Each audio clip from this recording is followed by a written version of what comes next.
Today we shall study about cytoplasmic inheritance.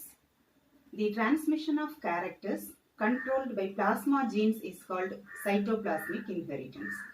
The cytoplasmic inheritance is also known as extrachromosomal inheritance. The procedure of inheritance of cytoplasmic character was first described by Correns in 1908. The plasma genes are located in cytoplasm. The plasma genes are self-replicating. They are transmitted by means of cytoplasm only. Like the chromosomal genes, they are capable of mutation also. The offsprings receive cytoplasm only from female gamete and not from male gamete. That means the plasma genes are transmitted from the cytoplasm of mother to the offspring. So the plasma genes of female parents alone are contributing to the offsprings. The cytoplasmic inheritance is also called maternal inheritance because the plasma genes are transmitted from mother to the offspring. Example of cytoplasmic inheritance is kappa particles in paramecium. There are two strains in paramecium. They are killer strain and sensitive strain. The killer strain produced toxic substance called paramecin. The paramecin is a toxic substance. It kills the sensitive type of paramecin. The production of paramecin in killer type is controlled by certain cytoplasmic particles present in the cytoplasm. These particles are called kappa particles. And the sensitive strain has no kappa particles. The kappa particles are present only in the killer strain. And the kappa particles pass from one generation to next generation by cell division.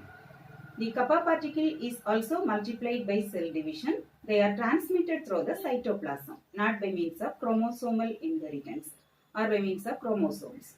Their multiplication is controlled by a dominant nuclear gene K. The kappa particle is dependent for its continuous existence on the K gene, which is present inside the nucleus. The K gene only maintains the kappa particle, and the K gene cannot initiate the production of kappa particles.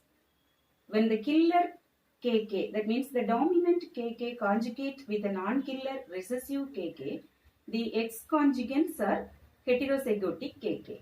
X conjugate means the offspring. But the development of the particular type of strain, that means the killer strain or sensitive strain, depends upon the duration of cytoplasmic exchange. In normal case of conjugation, the nuclear material is alone exchanged. There is no exchange of cytoplasm in normal conjugation. But in cytoplasmic inheritance, each X conjugans gives rise to organism of its own type when the nuclear material is alone exchanged.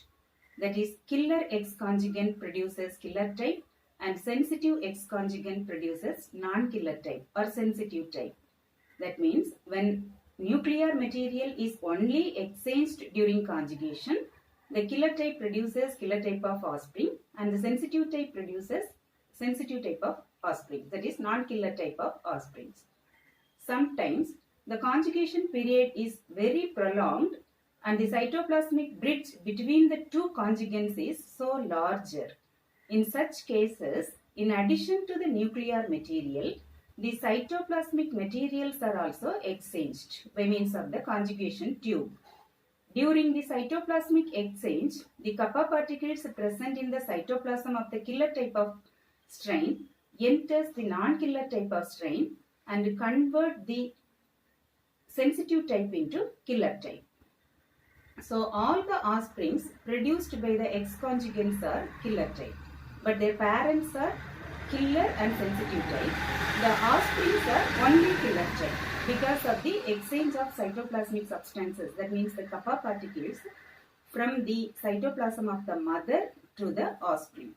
This shows that the paramecium becomes a killer when it receives kappa particles through the cytoplasm from the mother, and it becomes a sensitive when it does not receive kappa particles. So this type of inheritance is known as cytoplasmic inheritance or maternal inheritance. And you refer this slide for the inheritance patterns of killer and sensitive type. The first diagram shows there is a cross between killer type and sensitive type.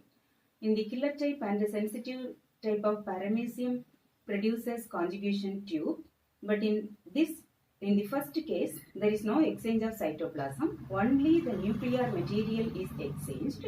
So the X conjugates, that means the new offsprings are killer type and sensitive type. That means the killer type parent produces killer type offspring and the sensitive type parents produces sensitive type offsprings. In the second diagram, there is a cross between killer type and sensitive type. But in this type of mating, the conjugation tube is very large and the mating is very prolonged, and so that there is a chance for the exchange of cytoplasmic material also.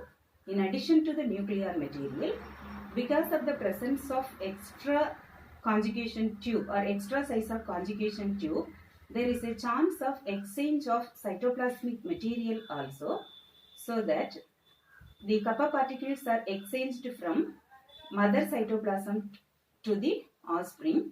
So all the offsprings are killer type. Because of the exchange of kappa particles from killer type to the sensitive type, all the offsprings are killer type. There is no sensitive type if cytoplasmic material is exchanged from the mother to the offspring. So these two diagrams indicate the exchange of cytoplasm from mother to the offspring. Thank you.